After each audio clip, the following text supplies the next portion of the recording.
Mga auntie, panibagong budol tayo sa TikTok. Face mask. Naku, nagalawang. Nabudol na naman tayo ni TikTok ng face mask. Kasi uso na naman yung mga sakit-sakit ngayon. Lalo na pag inuubo, sinisipon, kailangan mag-face mask para hindi ka na makahawa. So, bumili kami ng face mask. Bumili ako ng face mask. Hindi pala ako. Jowa ko. Pinapabidyohan niya lang. Ayan. 5 pieces. Ayan.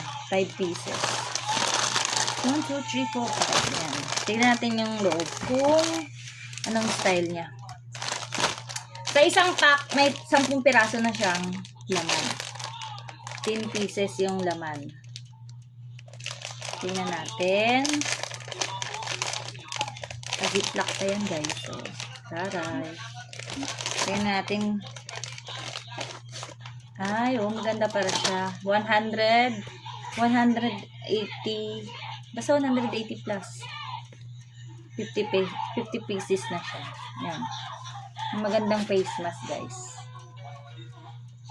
Iwas sa sakit, iwas sa hawa, iwas sa makahawa pag may sakit. Yan, guys. Cover na cover. Uso na kasi na naman ng sakit, kaya ingat. Kailangan natin magsuot ng face mask.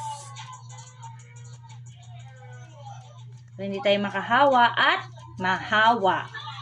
Diba?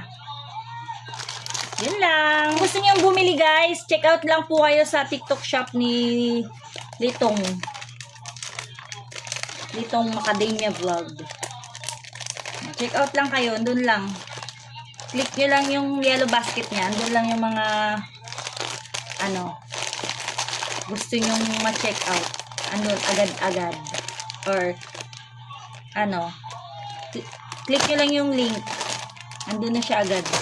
Mapupunta lang kayo sa shop. Thanks for watching. Bye-bye!